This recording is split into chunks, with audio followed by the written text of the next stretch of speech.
5 years ago, I wasn't making any dime online. But today, I have not only built an 8-figure online business, I've also built a sustainable brand.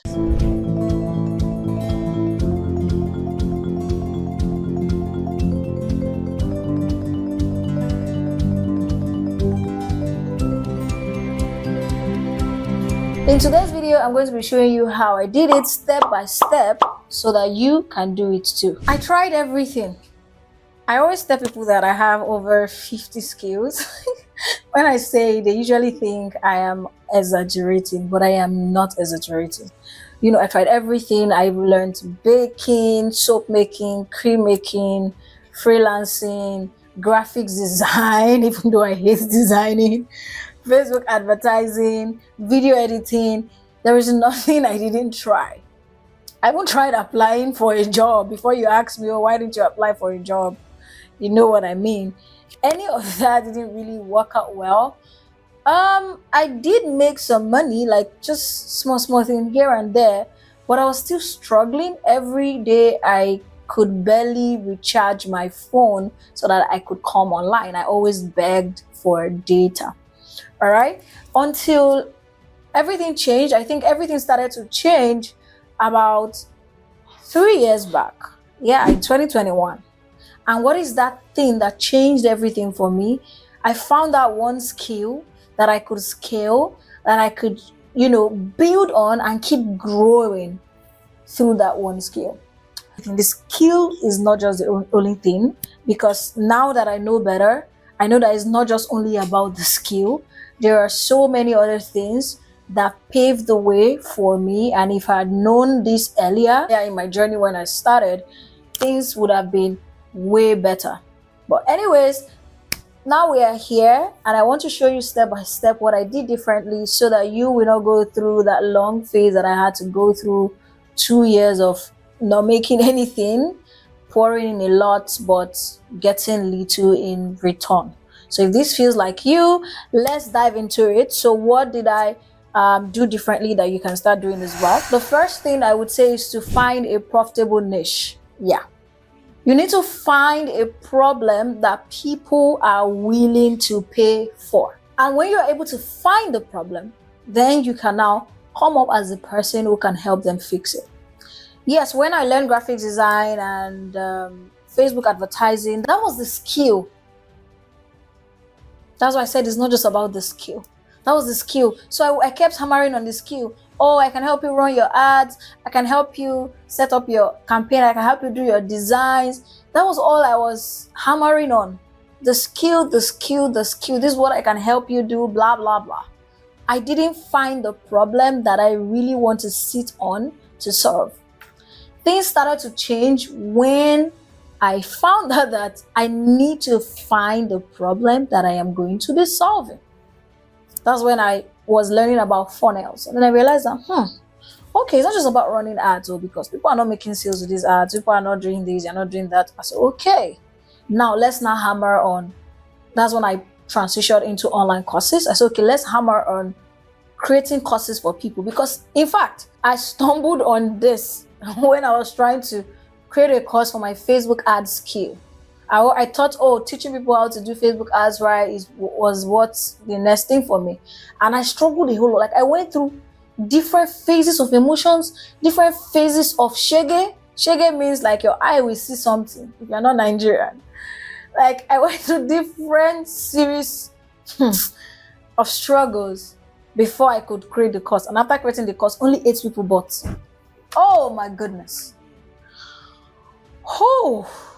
That was when I was like, okay, there's a problem here. The problem of first knowing what to do, because I was clueless. It took me like almost 3 months to create that course, if not even up to 5 months before I eventually created the course, because I was clueless. I didn't even know what to do, anything. I'm like, this is a problem.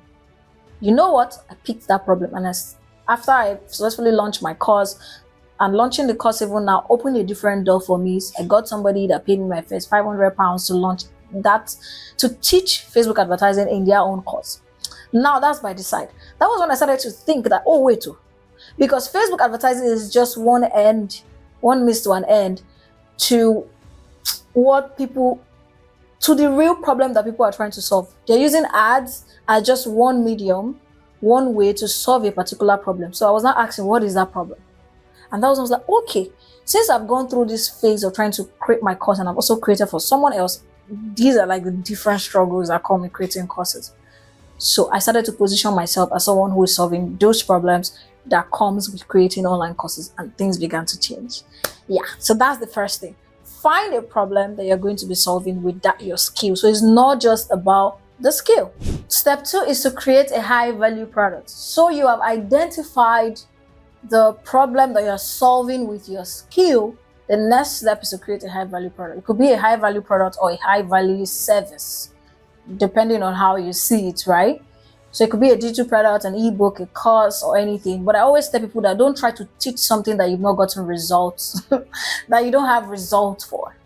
Don't try to teach it. Don't try to pass the information to somebody else when you don't even have the results, either for yourself. Just try your hands. So if you're new in the skill, try your hands on rendering as a service, doing pro bono, interning, volunteering, and stuff like that. But that's by the side. Create a high value product or service. What that means is now look at the problem that you're trying to solve, create a product or a service that positions you as someone who can solve the problem. And most times, start with the biggest one. Like the biggest one that starts to the biggest result. People are looking for results, especially this time. If it was in 2020, when we're all just, coming very well into the online space, people were looking for information. Now people know a lot of things, but they cannot do a lot of things. So your job right now is to look at those problems and create a product that is tied to a result. Yes, like a tangible result. That's what people will pay you for. That's what people are willing to let go of money for. And you can turn anything that doesn't even look like a tangible result into a tangible result. Let me give you an example. So let's say you provide services where you create content for people, right? Instead of just saying, oh, we'll create content for you so that you always show up. That's not really a tangible result. Don't get me wrong, please. Showing up is very important. You have to always show up. That's why I'm even making this video in the first place. I'm showing up. But now, I may not see that as something, really heavy or really big. But you can take that thing, that content, that same content that you're creating for people and say, okay, yes, you're struggling to show up. Yes. But is this particular problem that you really need to solve with your content?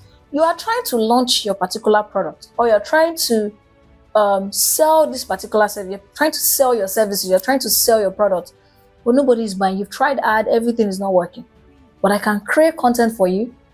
I have it in my service where I'll create content for you that you can use to generate leads, that you can use to attract the right people that will buy your product, the product or the service that you're trying to sell. You're tying to a problem that's high value. So you lead with a high value product, high value service, and then you can use it to sell those small ones of like, oh, after you render that to them, you can also, you have to keep showing up. Now the person has seen results, they will be more happy, more inclined to now want to show up more because they've gotten the first result. Step number 3, create a sales funnel. I know, I'm a funnels girl, I'm a funnels person, so I can't say anything without talking about funnels. All right, but for real though, number 3 is create a sales funnel. And it could be anything from a very simple process to a very high-end or high-level process. Right, so sales funnel is not about building a page or this. You need to create a sales process. So 3 years ago, when everything changed for me, was when I started to pay attention to my customer journey.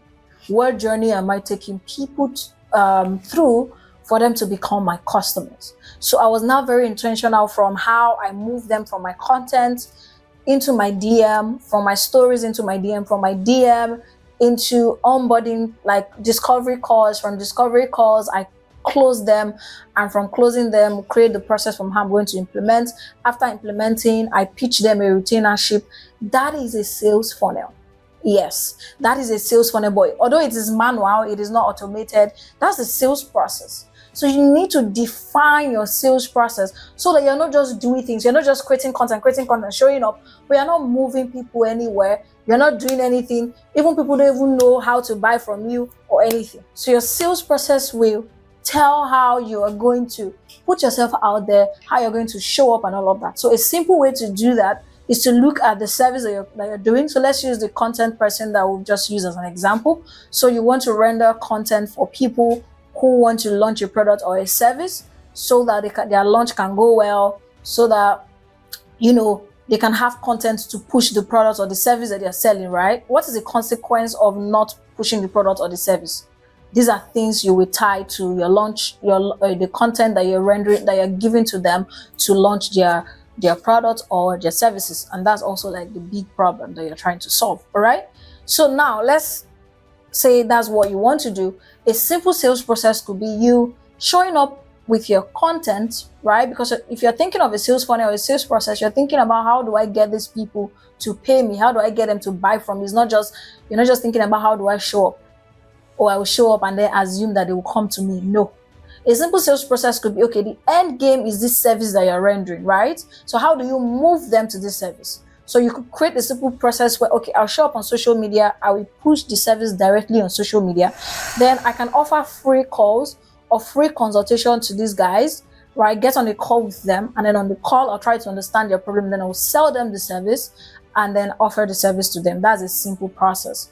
Another process could be, okay, in addition to that, I will also have another set of people that I could create a template. So the template could be how they can plan their content when they're trying to launch, because when they're trying to sell a service or a product, it could be a lot of work. So you need to make sure that you have your content on lockdown so that you don't start running helter-skelter. You can have that template on how they can plan it. And after they get the template, they can see the option to book a call with you from the template, and then they book a call and then you close them. There can also be the third one, which is the third process, where from your content directly, you can ask them to send you a DM if they have questions, or you can tell them to drop a comment if they have questions. You answer their questions and use that to build interest to get them to become your customer. See that? Simple, right? Exactly. It's very simple. You just have to do it. Anyways, so if you want to learn about sales funnels, you can subscribe to my channel or join my 10 weeks profitable funnel retreat. If you are watching this video before the end of February, then the retreat registration is still on. If you are watching it after the end of February 2025, then the retreat registration has probably closed, but I may have something for you. So you can drop in the comments if you're interested in learning more about sales funnels and sales processes, and I'll pick it up from there so that we can see how we work together. Then step number 4, marketing promotion. You need to now market, you need to sell, you need to promote that product, that service, that processes. What that simply means is you can use advertising, you can use your organic content marketing, you can use like different formats to get the word out there. This one is very simple. If you get the sales process well, if you put it together well, your marketing and promotion is very easy. Marketing and promotion is just how do you get more eyes to see you? Optimize your page. The first ever client I got that paid me $10,000 found me by just searching on Instagram, search for online courses. And when we got on the discovery call, I asked him, I said, why did you choose me? He said that when he searched, he saw online courses and funnels. That all the people he has been seeing, they only do online courses. They only let them create the course, but it just ends there. When he found me, he saw online courses and funnels. So that's marketing and promotion as well. Optimize your page so that you can be found on search. Put yourself in places where you can be found. Run ads, create content consistently. You see, that's it. So even the person that is doing content, if you want to see hammer on consistency, you can let them know the value, the problem that consistency is solving. Because he also said that he chose to work with me because he saw that I was consistently showing up. You see that? That's another thing that you can hammer on instead of just saying, show up, visibility. What's the end game? What problem is the visibility solving? What problem is it showing up solving? You get that? You get the gist now.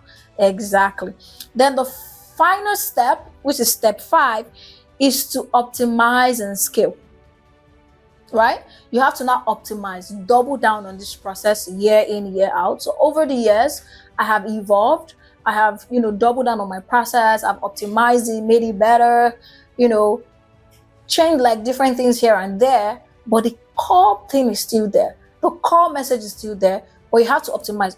You have to keep optimizing your process. So my process currently is different from the process I was in last year, 2 years ago, 3 years ago. Yeah. So my process now is different. I have like community, I have my email list. I've always had email list, but I was not serious. But right now I have email list. Now I also have YouTube as another means that I've added to my process, right? So you have to keep optimizing, and that's how you scale eventually, right? Okay, let's take a deep breath. That's a lot. Take it in. Yeah. Okay, before I wrap this up, let's talk about some mistakes you need to avoid, because after listening to all of these, you might want to go and try out everything. The first thing I want you to understand is don't overcomplicate things. The problem might not be something that might not be so big for you. Yes, but it's so big for the person that needs the solution. So don't try to overcomplicate things, right? Look at the simplest of places. Don't overcomplicate, trying to look for one big problem that you need to solve. Nah. And then number two, don't overcomplicate the process. You don't have to have 1 million things. If you're just starting, now I have like different entry points into my products and services, lots of them. I can't tell you the numbers, but start with one first. Start with one process. Start with one process and make sure that process is working. Then you can keep adding more. You can keep adding more. The same way I say start with one process, don't just sit down on one process. If that one process and it was working, don't leave it. Keep doing it, then add something else. Then mistake number 3 that you need to avoid is don't just create product because you want to create them, or services because you want to create them. Always validate your idea first. Look around, observe. What are these people that you're trying to solve problem for? What are they mostly interested in? What would they take action on right now? Sometimes you create a product, you create a service that people are not willing to pay for right now, so you struggle to sell.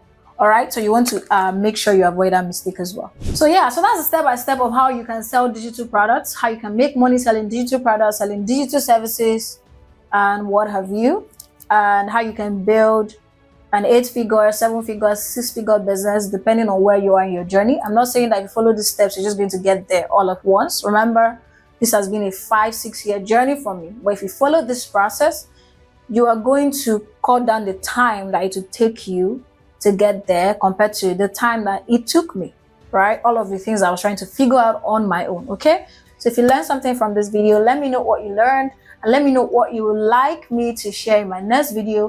And then also, if you have a specific question or something you'd like to clarify, let me know in the comments as well, and I'll make sure to respond to you, answer your questions, and help you get clarity, all right?